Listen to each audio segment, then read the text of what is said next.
Spain में एक समय पर एक ऐसा समूह सक्रिय था जिसने करीब 3 लाख नवजात बच्चों को चुराया था।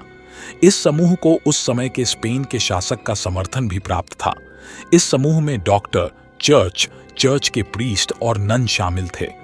इस वीडियो में हम आपको बताएंगे आखिर यह समूह बच्चों को कैसे चुराता था और क्यों स्पेन का शासक इस समूह का समर्थन करता था।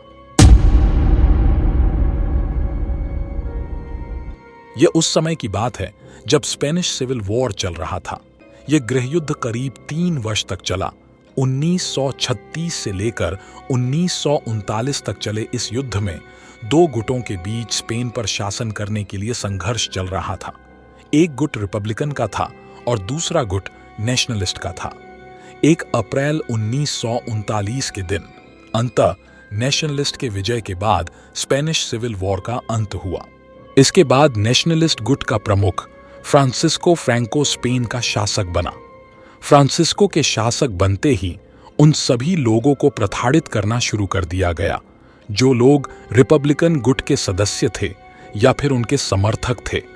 किसी को जेल भेज दिया गया तो किसी को मार दिया गया और उनके बच्चों को उनसे अलग कर दिया गया, यह कहकर कि उनके माँ बाप की विचारधारा उनके लिए हानिकारक है।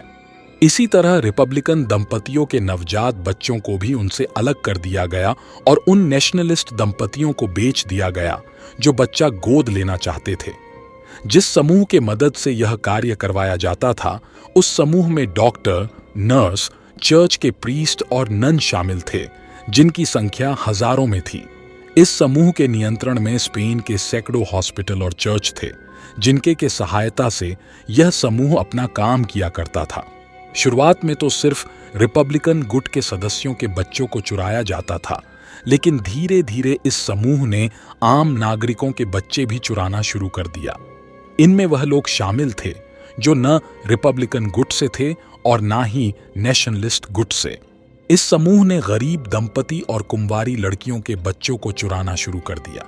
जब भी इस समूह के नियंत्रण वाले हॉस्पिटल्स में किसी गरीब दंपति या फिर कुंवारी लड़की को बच्चा होता था तो उस हॉस्पिटल के डॉक्टरों और नर्स उन्हें कहते थे कि उनका बच्चा जन्म के ठीक बाद ही मर गया और उसे दफना दिया गया। इसके बाद उन्हीं बच्चों को चर्च के मदद से उन नेशनलिस्ट दंपतियों को बेच दिया जाता था जो बच्चा गोद लेना चाहते थे। इस समूह ने अपने नियंत्रण वाले हॉस्पिटल्स में यही काम कई वर्षों तक किया। कुछ रिपोर्ट के अनुसार इस समूह ने 1980 के दशक तक बच्चों को चुराकर बेचने का काम किया। इस दौरान इस समूह ने करीबन 3 लाख से ज्यादा बच्चों को चुराकर बेच दिया।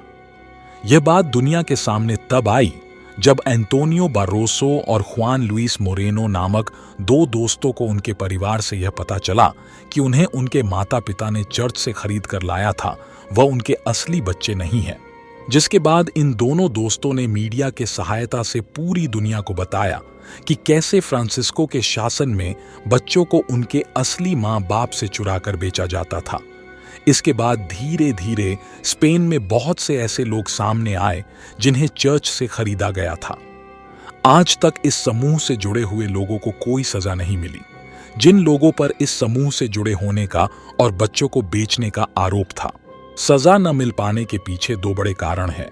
एक सबूतों का अभाव और दूसरा है स्पेनिश 1977 एमनेस्टी लॉ।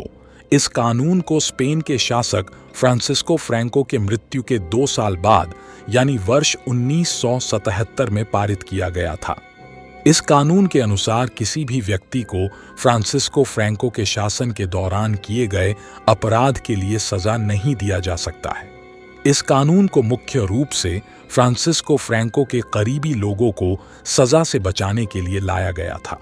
इसलिए अगर किसी व्यक्ति के खिलाफ यह साबित हो भी जाता है कि वह बच्चों को चुराकर बेचने वाले समूह का सदस्य था और उस कार्य में शामिल था तो भी उसे सजा नहीं दी जा सकती। आशा है यह वीडियो आपको पसंद आया हुआ। अगर आप ऐसे वीडियोज आगे भी देखना चाहते हैं तो हमारे चैनल फैक्टरूम टीवी को जरूर सब्सक्राइब करें।